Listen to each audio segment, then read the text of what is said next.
Check, check, check. This is Korafaya, and this is the Coronation podcast. Now, this is a episode that was recorded a few months ago for Buzzsprout, right? So it was for my audio version of this podcast, and I had it on another platform. So we brought it forward to YouTube.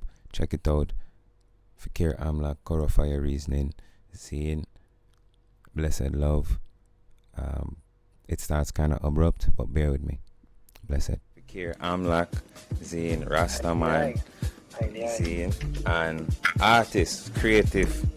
Now, this man make a post on Instagram lately, and it's really meaningful, Zine, and I had to reason with him about it. And so, Fikir, I just want to read your post real quick so the people them can hear what you did say, and then you can tell me what you mean, like expound on it. We can have a convo. So this morning you said in just 11 days over 4,000 people have been killed and more than 1 million displaced in the Gaza Strip and Israel. Since then, or since April, as many as 10,000 people have died in the civil war in Sudan and over 4 million displaced. In 2 years of war in Tigray, possibly 600,000 people have perished. In 2003 alone, combat-related deaths include 11,000 in Myanmar, 8,000 in Somalia, 5,000 in Mexico, 5,000 in Syria, and 4,000 in Nigeria. Did I somehow miss the media coverage and outrage for DR Congo, Uganda, Rwanda, Cameroon, Niger, and Chad? I am not minimizing any death. On the contrary, I recognize the fact that humanity has been in a state of constant warfare for hundreds, if not thousands of years, and the innocent, the children, have always been and continue to be the primary victims. And you continue. See more the item, check out Fikir Amlak page too. It's FIKIRAMLAK 777. Now, more on them see the rest of it, more on them read it and follow through on their page, Zine. But Virgin, powerful stuff. You see me? Like, personally, I never know, say, that I go on in the Sudan. Right now, You see me, I say? True. And that was really how that post started. Because there are several dozen ongoing conflicts around the world, and some of them are at a level that history hasn't even seen yet. Straight. The one of the, I believe it's a United Nations humanitarian chief, and this is just a few days ago. Right. He said that this 6-month civil war that began in April in Sudan is one of the worst, quote, humanitarian nightmares in recent history. Okay. Humanitarian nightmares, one of the worst. And this is something that I can guarantee you, say 90% of the people who are going to hear this don't even know about this at all, have no clue. And that's the thing, I mean, it's hard to estimate, to know exactly how many people have perished either directly or indirectly because of war, but right. There's, according to the UN, there's over 4 million people displaced. There's a cholera outbreak. There's something like what half is it? Cholera outbreak? A cholera outbreak in the capital of Khartoum. Did not know. And there's something like half the country's population is in need of humanitarian aid, whether it be basic services, medical, food, water, things like this. So, and this has been going on since April.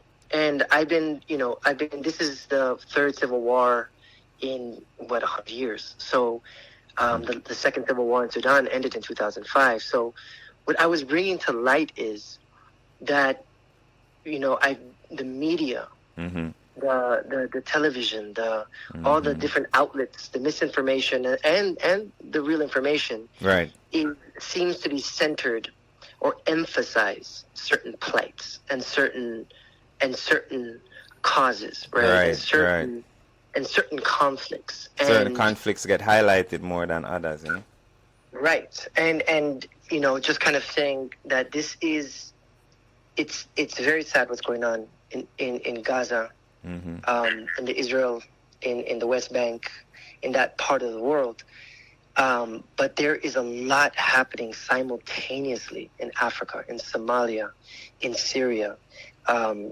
There are ongoing armed conflicts, and in all reality, the main victims are usually the innocent, the children, the people who have no shelter, who have no means to protect themselves, who have no arms. Yeah. So it's, the reports coming out of Sudan are horrific when it comes to abuse and rape and just murder and pillaging. So I am doing my best to stay centered, and really I do, like I said in the post, I am saddened for every life that is lost through war. Yeah, man, it's terrible. Yeah. But and at the same time, to recognize that this is going on all over the world. I mean, it's going on here in the city streets of America. Like if we look at crime on the streets of America, and then shootings by police, and then lone gunmen and all this. I mean, there's a worldwide crisis, and what we are seeing over in Gaza and Israel is just another sign of the times. Yeah. And coming events cast their shadow, and yes, these wars aren't getting any better. It's not like things are getting better in Israel and Gaza. They're not getting better in Africa. They're not getting better in Mexico. Things are spiraling. So I'm doing my best to recognize, or rather to try to recognize, where is the root cause of these wars, because some way, somehow, all of these armed conflicts around the world, they are heavily funded, and they have serious weapons. Who's making the weapons in Congo? Right? How are these people getting guns in the Sudan? How are these people getting guns? They don't make guns in the Sudan. Exactly, and that's really why I refuse to take sides on these conflicts, because it's sad all around. But at the end of the day, who is profiting? Who profits from an endless war that goes on for years, decades? The people who are manufacturing the weapons and the ammo. Right. I sent you an article. You did. That talked about how Lockheed Martin? Yeah, Lockheed Martin beat estimates unsustained weapons demand amid geopolitical tensions. Yeah, and Newsweek, military contractor stocks have skyrocketed since the Israel war started. Mm-hmm. Just shares on of the 2%. the day, I'll actually, here. On October 10th, Barron's Investment Magazine reported that Lockheed Martin had added $23 billion to its market capitalization after the Hamas attack. Every single military contracting company, from Northrop Grumman to General Dynamics to Raytheon to Boeing, all the stocks went up. The day people are being massacred, and wars and bombs and all these things and hostages and whatever it may be. Yeah, right. Someone is profiting. Yeah. And someone is saying, here comes our chance, and a lot of money is made in war. If it was not profitable, then humans would have been done with war a long time ago. Well, it seemed like this is one of the more profitable ones, seeing that we're seeing it, bombarding our screens, just like the Ukraine and Russia conflict, right? Correct. Just like that war.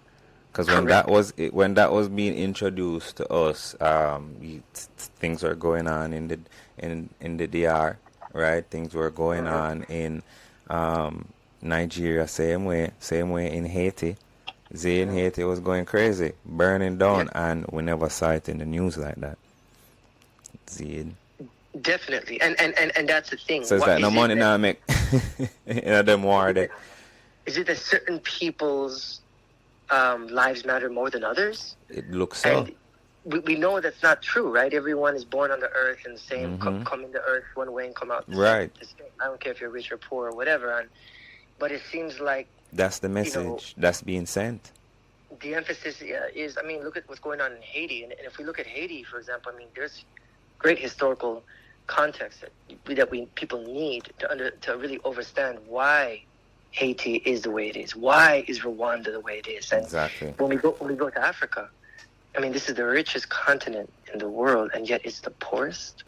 These things don't make sense unless it's by design, because True. chaos breeds opportunity. When you have chaos, you can get away with more. You can do things and slide under the radar. You can keep a region, Here it is. In instability. Of course. In August 2014, this came out in Human Rights Watch magazine. It said almost 195,000 people have been internally displaced due to violence since 2002, and tens of thousands have attempted to flee the country. This is Haiti, Despite repeated calls from the UN that Haitians should not be forcibly returned to Haiti, other countries have returned more than 73,800 people to Haiti in the first half of 2023 alone. You see that? So people don't even want them in them countries, so the man might get sent back into the war, into the violence that they're trying to escape. You see, and if that's not, a human rights violation. Again, this is a huge humanitarian crisis. It's a huge humanitarian crisis going on, and yet, go on the news, and are you going to see something on Haiti? I was watching the BBC earlier, and it must have been hours before I saw a little blurb on Sudan, when the United Nations, the UN humanitarian chief is saying this is one of the worst humanitarian crises in recent history, in recent times. And we get it as well, right? I mean, this is from World War I, World War II, the days of Andrew Hurst. Right. I mean, this is when, certain people realize the power of the word and film as well, right? To be able to spread propaganda or spread lies as fact, and to help their efforts in recruitment or their efforts in justifying a war or invasion or whatever it may be. I mean, Sure. there was in Britain in World War I, they had, the War Propaganda Bureau, right? Yeah. Which was an actual department, and you have all of these, similar things in Germany in World War I and World War II. Right. Weren't they allowed in Germany to do like a thing named MK Ultra? Is there so them did start the MK Ultra, or is it here in America? I believe by some Germans. Yeah, exactly. Yeah, I believe it was a collaboration, but that was definitely an American project. And going with the propaganda. I mean, even going to World War I, Woodrow Wilson. I mean, they realized the power of film, of the press, in order to control what kind of information was spreading when it was being released, spreading false allegations as it served them, and so forth. I mean, we see it right now. Like we saw someone, in the beginning of the Israel-Gaza conflict right now. I saw a headline out of nowhere. 40 babies were beheaded. And I'm thinking to myself, like, okay, that's a bold statement. Right. And if this is so, I mean, I imagine there'd be some type of visible proof or something. And it came out later on that that may not be the case. It may have been something someone overheard, or it could have been, or it could very well have been the case. What I'm saying is, oftentimes we see a news headline, and the populace will take it as fact. And it's just a headline. It's just, they didn't even read the article. They just ran with the headline, and the people who are putting that out know. I mean, I was looking up just some random info on these things earlier, and in this thing called foreignpolicy.com, I saw where they were speaking about this ban that they had set for decades, right? U.S. repeals propaganda ban, spreads government-made news to Americans. So it starts by, this is July 14th, 2013, right? I don't know if anything has changed since then, but it said for decades, a so-called anti-propaganda law prevented the U.S. government's mammoth broadcasting arm from delivering programming to American audiences. But on July the 2nd, that came silently to an end with the I mean, implementation of a new reform passed in January. The result, mm, an unleashing of thousands of hours per week of government-funded radio and TV programs for domestic U.S. consumption in a reform initially criticized as a green light for U.S. domestic propaganda efforts. mm. See this? In what's going on is, everything we read and see in the media, we have to be we have to be able to really use critical thinking Mm-hmm. and question everything, because this is not just now. This is in the beginning. I mean, there's histories of this in like ancient Egypt, where there was some type of war victory account, and some pharaoh would scratch it out and then write their own account over it. Mm-hmm. Mm-hmm. It's always people telling, or rather explaining the situation from their perspective, Mm-hmm. and that's just their perspective, And it's important to to really to really grasp all the information coming in, to be able to have some type of idea what's going on, and not just grab onto the first thing you see, the first headline you see that's shocking. Right. And now you're talking to the person down the street, so and so, that this happened and this happened. Like Chinese telephone. How can you say that for certainty? Exactly. I mean, yes, certain things are occurring. There is war. There is war around the world. There's war on our streets here in LA. But, what are the facts? And that's why I always say media, from the start of World War I, media has become, and the press has become, a weapon of war. For just sure. The same, For just sure. the same as a gun and a bullet. Because now if you can get people passionate and enraged and emotional about a cause. Yeah, patriotic about war. Now you have the people's emotion and passion. You have their for the loyalty. cause. Yeah, and now you've weaponized the public against a certain group of people. That we saw this right when 9/11 happened. How many anti-Arab, anti-Muslim attacks were going on? I mean, they still go on. Domestic attacks, yeah. And similarly here in Los Angeles, I mean, Jewish people attacking Jewish people, we know, with the yarmulke, just because. The media has weaponized people that feel like they have to do their part and they are the enemy. Through news, yeah. We are right and they are the enemy. Mm-hmm. So I'm very cautious when I see something in the news. And true. even with what's going on in Sudan, or Africa, or whether it's going to Somalia, it's very hard to really figure out what's going on, because when you're in a war zone, I mean, how can you get reliable information out? Yeah. It's few people are there, few people are on the ground, and we're getting bits and pieces, and but we do know that there's crisis. And the post kind of ended like, I choose the side of the innocent and the children, because this is who I stand with. The people who have no say in the wars of the people around them. The children who are born into conflict and war, who lose their families or have their families go to war. Yeah. And the impact of war isn't just the people who die, in whether it's civilian or soldier. It carries on to generations. I mean, this is something now. I mean, who knows how many people are impacted by malnutrition and medicine, and then for generations to come. Like now we're talking like trauma and so much. Yeah. So and then that goes again to what we're talking about, the monetization of war. If war could not be monetized, it would serve no purpose. And there'd be no need for these ongoing wars. I mean, with all the money in the world and all the money, I mean, we talked about it, like, what is, how many billions of dollars, $60 billion a year, Hollywood, the studio world has in expenses for film. I mean, that's one insane. year of Hollywood budgets could solve so many issues in the world. But I hear the military and CIA work with Hollywood.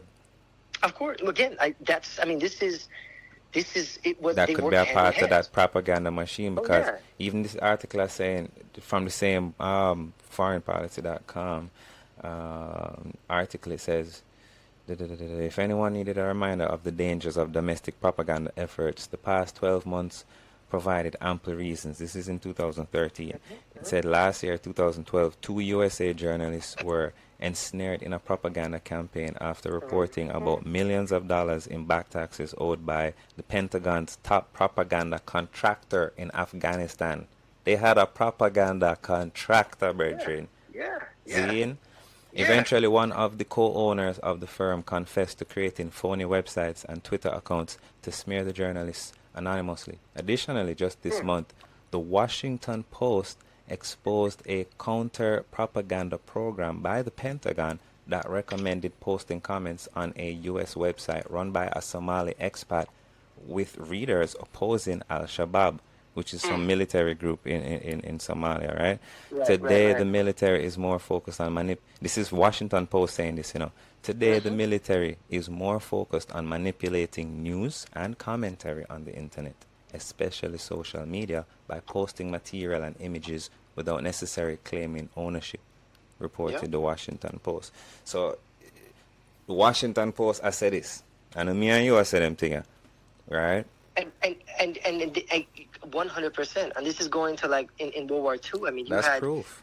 you had the British were were broadcasting fake German language radio stations to Europe. Yes, It yes. was I it saw was that like in a it was movie. it was like it was German radio, but it wasn't, and it was actually meant to undermine the German morale. I mean, um, all these early 1940s U.S. films were just, a lot of them were designed to, really, like you said, create that patriotic, passionate, mind state, and then convince people of the sacrifices that were needed to defeat, the German, or the Axis, or whoever, the Germans, right? So, Yeah. and all of this goes to say, I mean, where is or was and is the outrage for what's going on in Sudan? I mean, we can talk about so many other places in Africa, Virgin. But but all I don't life see is not people important. marching. No. I don't see them storming. I don't see Nope. them saying we got to do something now. No. So a lot Because of the active, yeah. I mean, it goes back to what you were saying earlier. Some life value. It appears that some people's life value more than others. Some race value more than others, right? Why is the USA giving so much money to Israel, right? For whatever reason, right? Because what, people trying to kill them off down there, and they need to protect themselves at all costs from all the crazy people trying to kill them, right? Or Haiti, what going on with Haiti? How come no money can't reach Haiti for their cause to help them, Sure. right? But Really? yet still, Yeah. all this aid is going to one place. Who wants more money? As a matter of fact, I hear say Israel are asked for like $10 billion more right now for help fund their crisis, which is the next thing. $10 billion to buy arms that America made or Israel made. You know what I'm saying? And next thing we are talking about, go back to funding the war. But yeah, as you said, Bridget, Nigeria and Chad, Cameroon, Rwanda, we don't see the uproar from America, the organization, the corporation called America. We don't hear nothing from them. But when it's a white country, when it's a predominantly white country, or a country that they have some political stake in, then we see them supporting them, and that's insane. And now I can't wait to reason with my brethren Rashan, who mentioned something about His Majesty and his involvement in the UN, and the reason why them people come screw up the UN, and make what we are say go on, because the UN and certain organizations supposed to be step in and be like, yo, no war, no fair go on right now. We're going to put all of this on pause as best as possible. You know what I'm saying? But yet still we are here talks about funding various countries who are fighting war. Like, why are you funding a war? Why are you not funding peace? Because there's no, I mean, well, some would argue there can be money in peace with commerce and business, but there's exactly, and then others would argue there's more money in war. But then others would argue there's more money in war. Yeah, there's more immediate money in war, and ongoing. I mean, if you keep if you keep the war ongoing, yes. Correct. Like, someone kills off my family, well, I got to get some guns and I'll kill them. Exactly. They get killed.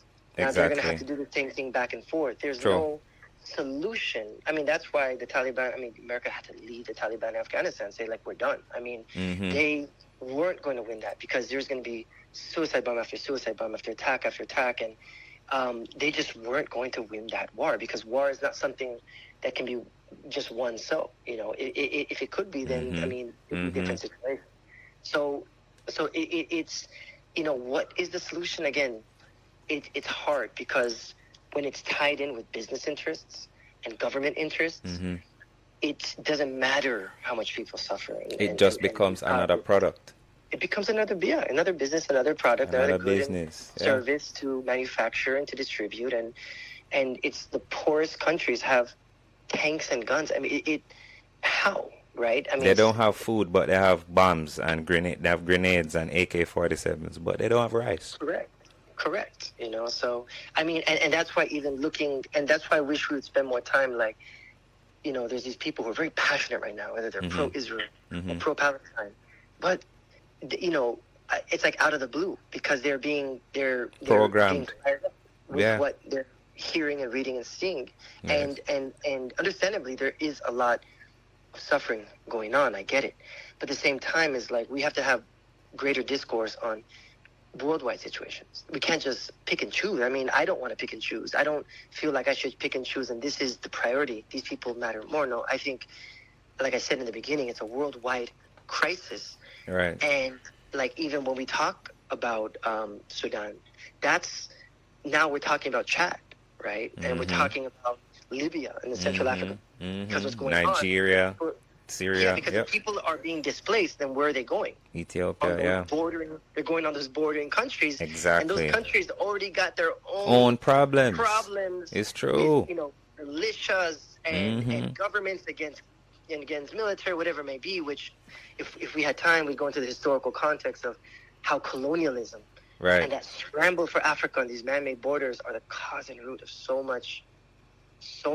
This is just the first episode, man. We're definitely going to continue this reasoning about these conflicts and what it means generally to the world, and why we should be discussing these things more in depth and raising these kind of questions like why is nobody speaking of these other conflicts where the people just happen to be more melanated, right? Why is that not a world crisis? We should explore that more in coming episodes. In the 90s, we had the Joan Benet Ramsey, which was a very famous thing in America, and it was this one white girl went missing, and it was national headlines for a long time. See, yet that's never happened for a black child in America. I remember hearing something about that. Yes. Joan Benet Ramsey, and again, I'm not minimizing her death. Right, of course not. She was abducted and killed. Is that you what I talk about? But still, I'm saying that things seem a little out of balance because it's almost as if, like, Haiti, that's just how they are. That's okay. Or Africans, that's how they've always been. That's just what they do. They kill each other. That's what goes on. And same thing with the inner cities of Chicago or whatever. But my how they forget, like, not so long ago, two grandmothers ago, black youths was getting strung up by them private parts for staring at white women in this country. Just look at a white girl, you get strung up by your dick. In America. That's two grandmothers ago. So a lot of people, black and white, try to use an argument. Always I talk about slavery and always bringing up slavery, like slavery is so old you can't blame slave. Like, what are we talking about? Especially if you're black, your grandmother's grandmother was a slave. Yeah. That's how recent slavery was. And so when we see these stereotypes being placed on black people in modern times, it's like, is America forgetting its history? Is Hollywood forgetting the history of America? Exactly. And like, even like you brought up some like Al-Shabaab in Somalia. I mean, a lot of people saw the movie Black Hawk Down. And still now, in the last 15 years, there's been over $2 billion America's put into fighting terrorism in Somalia. Virgin, so America just in different parts of the world just fighting simultaneous wars. Yeah, and That's what's going on. And it's a lot of money. I mean, but that's in 15 that's years good. in Somalia. But if you look at 20 years in Afghanistan, now you're talking $2 trillion, which is 1,000 times more on counterterrorism. And what did it accomplish? Whose money is that? Whose money was that? Was that fiat currency just printed out of thin air, or was that taxpayers' dollars? Yeah, taxpayer dollar. Who knows? That's what I'm trying to say. Like, these are absurd. This is an absurd amount of money being spent to fight wars that aren't going anywhere. Like in Somalia, to fight Al-Shabaab. Have they gotten weaker? No, they're still there. Still there. It's not, just recently this year, not 500 soldiers sent, and people, military personnel being sent to train, and exactly, what is it accomplishing other than the need for more guns and bullets? Yeah, because they have to circle back around. It's like, even if you bring peace to a certain area as America and you install your own government, and then you leave, right, and leave with your army, and you leave a few dollars and some weapons and some right? The Hamas is out there, and what them name? ISIS and them type of people. Yeah. They are still out there. They're going to re-infiltrate these places. And the war go on again, the war go get ugly again and continue, and more money is going to be required, more guns are going to be required, more loans are going to have to be given out for weapons, and are they even giving loans, or are they just giving money as aid? Like, I don't even understand how some of these places getting weapons, guns, Bridget. all of that, guns, but that's what I'm saying. There's a monetization. Those military contractors are the ones providing all of the tools. Like, they might give a gun on consignment. Yeah, like, I don't know if you remember the U.S. government back in the 2004 or 5, something like that. Yeah. They backed the Ethiopian military invasion of Somalia. Now we're talking, 2005, 2006. I don't remember that. Yeah, educate me. What you say, go on? It was this was like, we're talking like post 9/11, right? U.S. government U.S. government started to really get aggressive against every Islamic government in the world, including Somalia, right? Okay. Yes, I remember that. And this is all documented. The CIA tried to topple them, didn't work. So the U.S. government went ahead and backed. I mean, we're talking money and full backing, official backing of the Ethiopian military invasion of Somalia. There's a 2-year period, 2 or 3 year period, I can't remember, where it was brutal. The Islamic courts, which was the main governing body of Somalia, they were killed, they were chased out, they were people were slaughtered, and it was during that time that a group of youth, like teenagers and teens and early 20s, began recruiting under Al-Shabaab, which means the youth in Arabic. So, why does Al-Shabaab exist? It did not exist prior to 2005 and 6. It was a direct response to an invasion from a country backed by U.S. So check it. So then the U.S. So again, we're looking at the context of why Somalia and Al-Shabaab. Right. This is a direct result. You can look it up. You can research it. This is all there. And then what happened was, 2 years of war, Ethiopia says, we did it. We got rid of terrorism. They returned.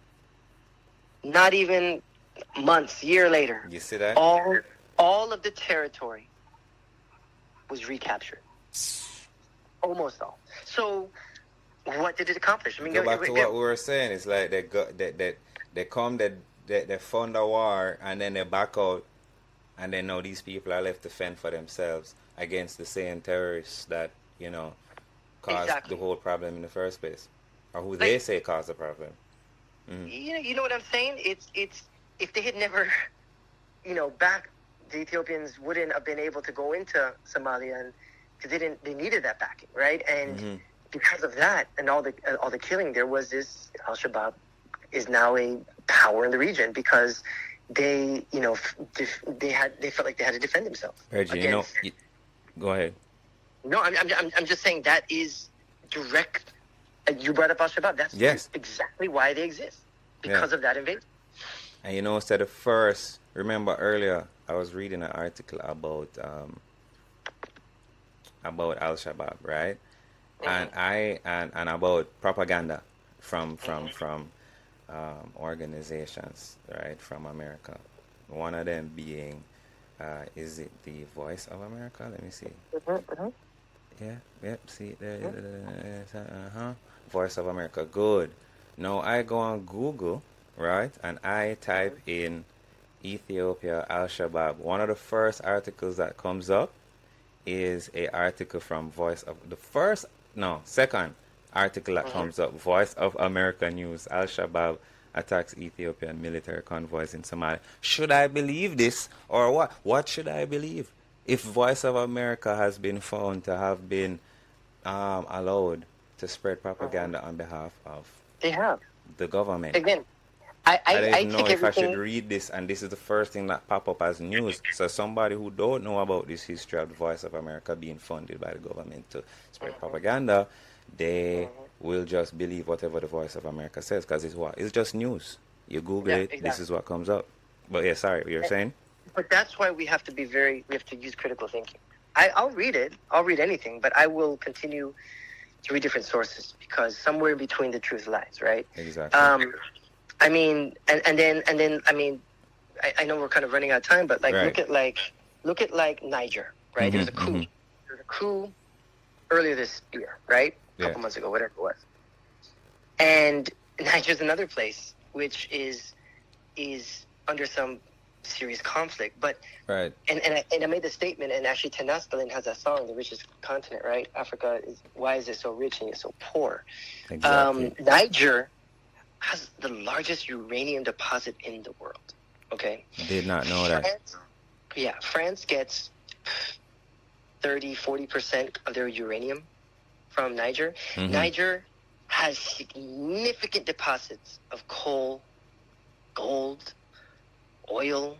I mean, so is it all coincidence? Is it, you know what I'm saying? Like, is it that a country that has so much natural resources? Yeah, same thing with the Middle East. Yeah, same thing. So it's not a coincidence, Fire. I can strongly state, confidently state that it's not a coincidence. It's like you would all have to know the intricate details of these things, Zine, to understand that what we're being presented with as the truth or as the news is being tampered with, right? Because we're seeing recurring themes, we're seeing patterns, and we're seeing where certain sides, certain nations, certain shades of people are getting preference, and the whole thing just seemed kind of weird and off-key, right?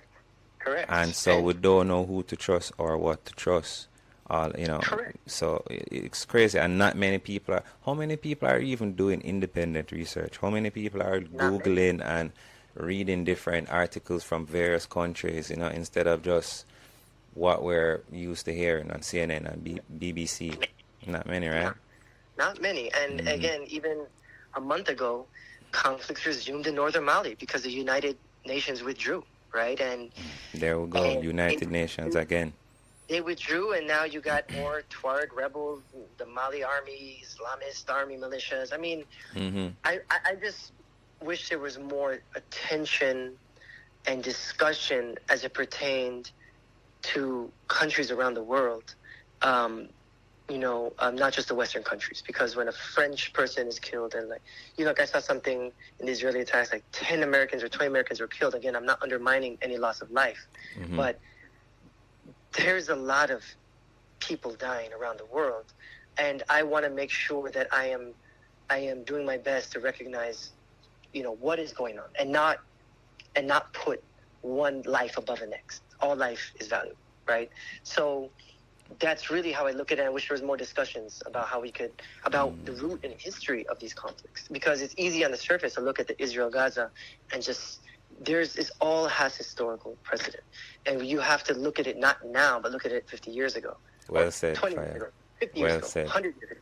Well said. 400 years ago. And then, Israel, this is not the first and it's not the last time that there's going to be war in that area. This has been going on since The Romans have been. I mean, Mm-hmm. there's been so much history on that land, and it's not. We can't look at it in a vacuum. Like this is just what's Cannot. happening now.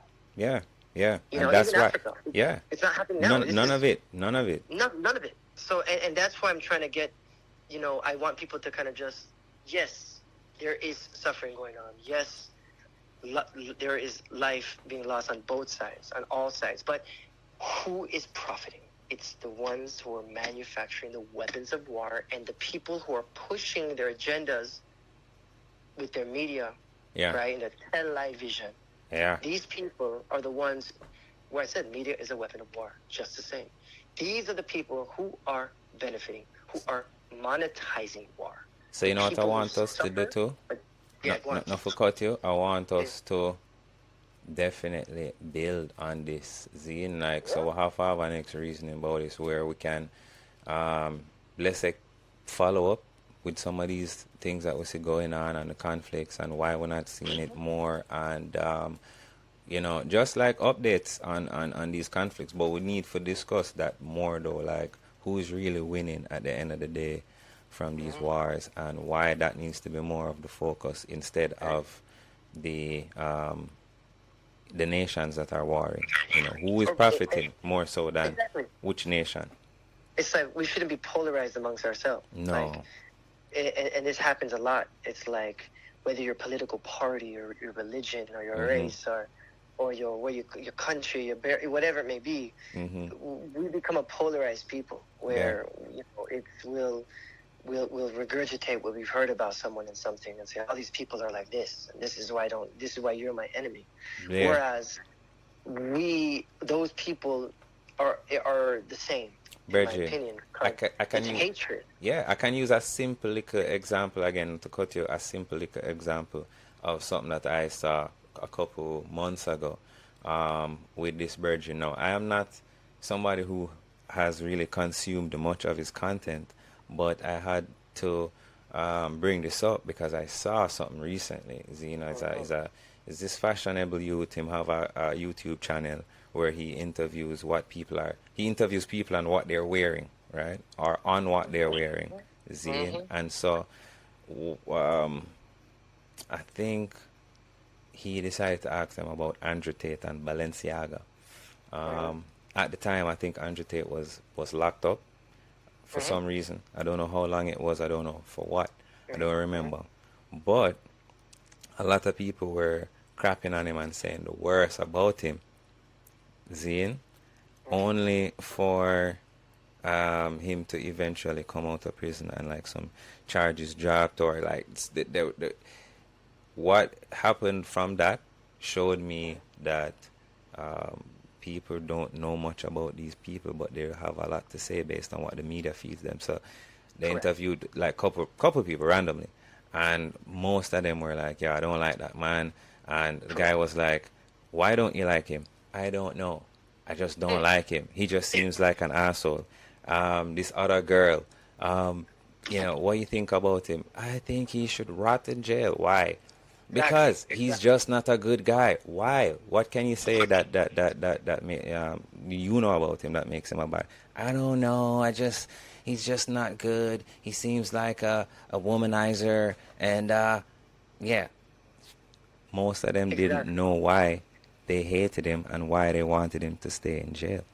Right? That was the gist of the whole little interview. Correct. And I had to bring it up because that is how people are nowadays in the media, from what they see on the media. They're programmed by what them see, what them hear, and you can't tell them otherwise. It's the same thing with Trump and Biden, where people were talking about Biden will be the best thing, and he anybody but Trump, right? Then Biden came. Now everybody's balling. I don't watch American politics or listen long enough to really have certain opinions, but Virgin is craziness. It's craziness. And it's dividing the country and the population because... And it's so stupid. Because to divide a house, they can't be united, and you can exert maximum control over the people once they're divided. A house divided amongst itself cannot stand. And we, look around the world. These countries are divided, left and right. All right, yeah. Whatever it may be. And you know, I saw a quote by Patrice Lumumba today that pertained to Africa, what we were talking about, but also to what's going on over there in the Middle East and so forth, North Africa, wherever. It says, this was a African Unity and National Independence speech, March 1959. Yes, sir. Patrice Lumumba, the great leader of independent Congo, he said, these divisions, which the colonial powers have always exploited the better to dominate us, have played an important role and are still playing that role in the suicide of Africa. Straightforward. You could say that for the Middle East. Say that one more time, though. Can you read that one more time, please? Yeah, of course. These divisions, which the colonial powers have always exploited the better to dominate us, have played an important role and are still playing that role in the suicide of Africa. Right? This is like, this could be said for the Middle East. These divisions, definitely. Palestinian, Israel, Muslim, yes. Jewish, Jew, Christian, these Christian. divisions, which the colonial powers have always exploited, right? Yes. Are playing that role in the suicide of the Middle East. There you go. You could say this for any country where there's conflict in the world, and when it comes down to it, there's the historical precedent of the colonial powers and certain, and we'll get into that, is the root cause of this. So we have to be able to take our emotions outside of this and take out how we feel, and I should feel angry. No, let's look at it from a different angle, from a historical perspective, so we can shine some light on what's going on now and understand it clearer. That is it. That's like the solution. That's like the solution for us as people who are, you could say, on the sidelines, but what want to be involved. Is like, if you want to be involved, shed some light on why we're even so fixated on these places alone, why the media is so fixated on these places, and who is really profiting financially from these wars. Well, and then I was going to bring it up. Some of the main, who was in Sudan heavily. I mean, other African countries. Right. The mercenary group, the Wagner group. The Wagner group, yes. That Again, Russian group. Fire. What have let's continue with that then. Let's continue the next reasoning on the Wagner group and mercenaries, right? And mercenaries for hire.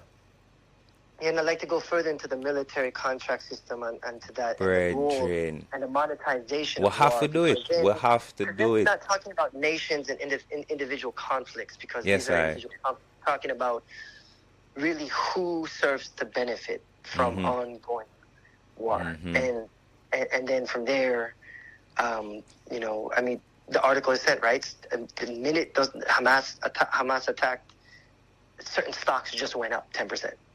20%. I mean, and that never happened before this modern time. Like when nations were fighting against nations 400 years ago, 600, 700 years ago, this wasn't the case. Exactly, and that's what I'm trying to say. Like, certain people, they don't care your struggle. They don't care if your family is killed. You need guns, here they are. And you don't really care who they sell it to, or where it goes, or whose hands it ends up to, whether it's Liberia here and there. It's just the bottom line is profit. Yep. And if we want to even allude to some of these things that we're going to be talking about in the next episode, even when you think about how America was formed and the propaganda that helped establish what we know as America, and the wars and who profited from the British fighting against, right? So that's the next thing that needs to be discussed and looked into. I'm going to check it out still on I for continue the reasoning here, Zine, and them note the virgin. But give thanks for the reasoning, give thanks for the time, Zine.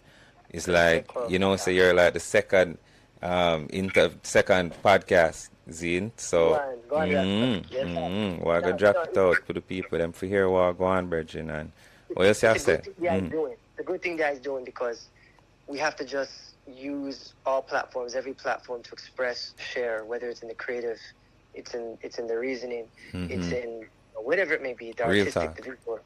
Let's utilize who we are, our voice, the spirit that the Most High give us, and be able to, share some light and share words with one another around the world. Same. Agreed. Rastafari, no. Give thanks for your